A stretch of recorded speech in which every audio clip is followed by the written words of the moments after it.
Welcome to HT Auto. My name is Samir Contractor and this is the world's first review. Well, it isn't, but this is the world's first CNG powered motorcycle brought by Bajaj Auto. Say hello to the Freedom 125. Now we've seen retrofitted LPG and CNG kits on two-wheelers, but this is for the first time anywhere in the world where a manufacturer is bringing a factory-fitted CNG kit. That is truly innovative. Now we've been living with the Freedom 125 for a few days now to understand how it rides, how the comfort is, how those fuel economies are, and of course if it fits into the larger ecosystem. But before we answer all of those things, make sure to hit the subscribe button to never miss an update from us.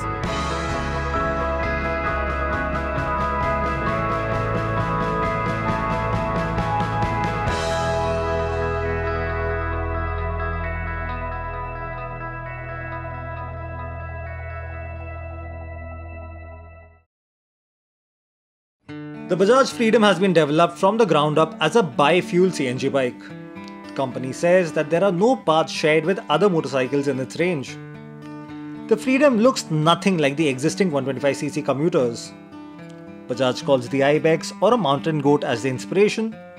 The design brief is clear, functional but not boring. The styling has hints of a supermoto with a 17-inch front and 16-inch rear wheel setup and the rally style seat. It's tall, slender and looks purpose-built. The headlamp unit gets LEDs on the top variant while the LED tail light is standard. The indicators remain halogen. The headlamp cluster is protected by a tubular frame that goes well with the exposed trellis frame. The tank shrouds finished in brushed aluminium further add to the rugged appeal.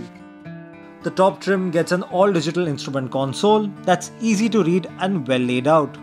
It even gets Bluetooth connectivity.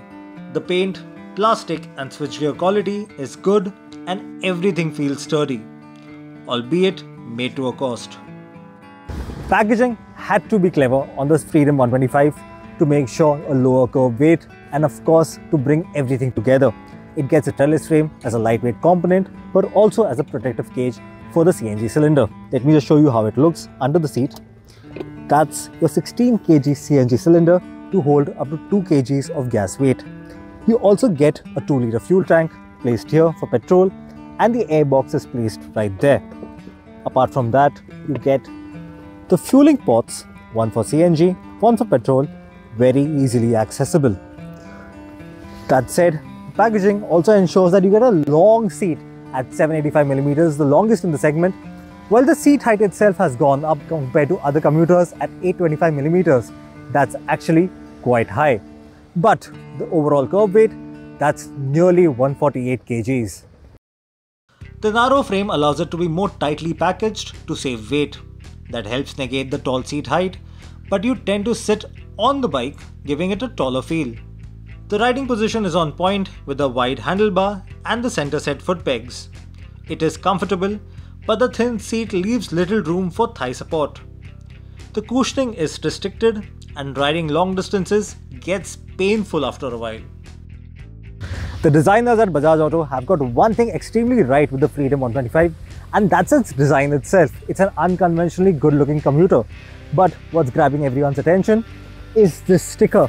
It says CNG, and that's where all the questions are coming from. Throughout our ride, we've been stopped multiple times to answer multiple questions. What's the range like? How safe is it? How does the CNG work? And of course, what's the price tag? The 125cc motor is newly developed and operates on both petrol and CNG. Both fuels operate at different temperatures and the bike runs 2 different engine maps and even gets 2 different injectors. Given the high temperatures for CNG, the new engine gets several enhancements including a big bore and inlet valve with a high velocity port intake for better low-end torque. The pistons have been optimized for higher wear and tear, while the engine gets larger jets for cooling the pistons from a 200cc engine. There are larger fins on the engine to improve cooling efficiency as well. The Freedom can start directly in the CNG mode and can run for extended periods. Bajaj, however, recommends running it on petrol at regular intervals for better engine life. Performance has been a key concern for many users when it comes to the Bajaj CNG bike. Will it be sluggish or will it be on par with other commuters in the segment? Well, to answer that 125cc engine makes 9.5 brake horsepower and 9.7 Nm of peak torque and is paired with a 5-speed gearbox. Power delivery is identical in both CNG and petrol modes. And that's a really good thing because you really don't know which mode you're riding in unless you pay attention. When I say identical, yes, it's slightly slower in the CNG mode, but nothing that can break your riding experience. Even on flyovers, it climbs in very easily. Yes, you may have to downshift a little compared to the petrol mode or another commuter when you compare to that. But otherwise, it's not sluggish at all. And that's something I really like about how the engine has been tuned on the Freedom 125. You also have most of the power delivery in the low and mid range to make it all that peppy. And in fact, this engine itself is quite tractable. You could pull from as low as 20 kilometers per hour in the 5th gear all the way up to 60 kilometers per hour, and the bike will do that flawlessly without a fuss, without a simple hiccup. We've been riding it for about 400 kilometers now and very impressed with what that has to offer. When it comes to top end though, that's where the problem is because it's kind of non-existent in CNG and in petrol modes. Now in the CNG mode, we were hit about 80 to 85 kilometers per hour given the surfaces, and well, in the petrol mode that improved up to 90 kilometers per hour. Maybe with a lighter rider you could go a little extra, but by and large you're looking at a top speed of under 100 kilometers per hour. But then again, this is a motorcycle specifically designed to increase cost efficiencies and fuel economy. Power delivery feels nice and the engine is free of vibrations. The foot pegs buzz around the top end of the power band, but none of it feels uncomfortable. The suspension gets a long travel setup to absorb undulations and keep the cylinder cocooned. That's why a 16-inch wheel has been used for more wheel travel at the rear. Handling is neutral. The Freedom's top-heavy nature does not make it a corner carver, but the bike is nimble to ride. Lane changes are seamless and it tackles tight turns easily. High-speed stability is great with a wider 120 section rear tyre. Braking performance is progressive and does a decent job.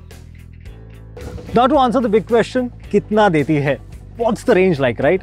Bajaj claims 102 km per kg in CNG and 65 km per litre in petrol. That's a collective range of about 330 km from both petrol and CNG. Now we've had a chance to ride this under varied conditions. The first stint was from Pune to Mumbai, so that included a lot of highway riding and through various terrains, inclines, gradients, all of that.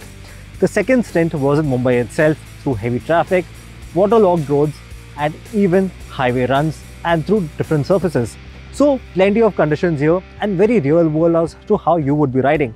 Now we do think in the CNG mode you should get a realistic range of about 170 kilometers with some room to spare, whereas in the petrol it should be about 55 to 60 kilometers with some room to spare here and there. So a collective range should be around 300 kilometers if you are riding like most of us do, a little heavy on the throttle, at the same time enjoying the bike. So realistically that's what you're looking at.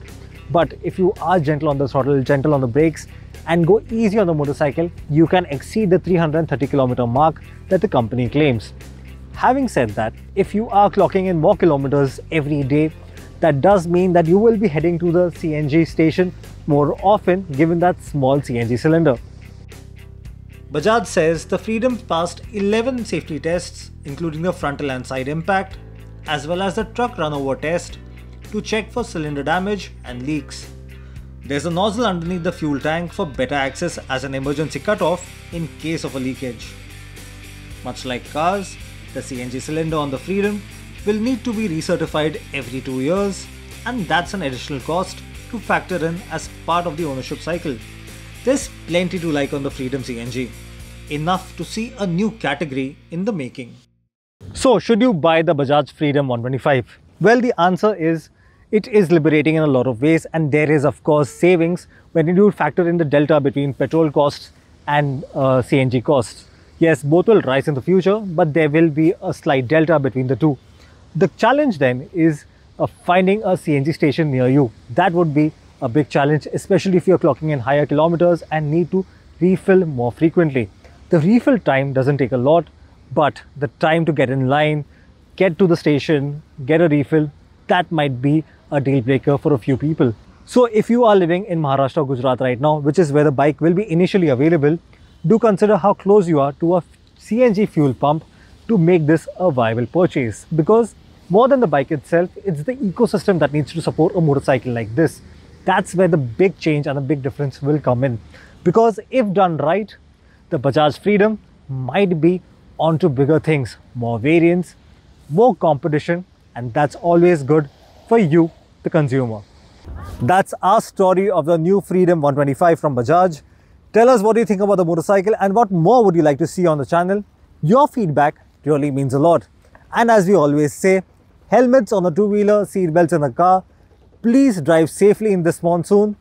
My name is Samir Contractor. This is HT Auto. Thank you so much for watching. I'll see you in the next one.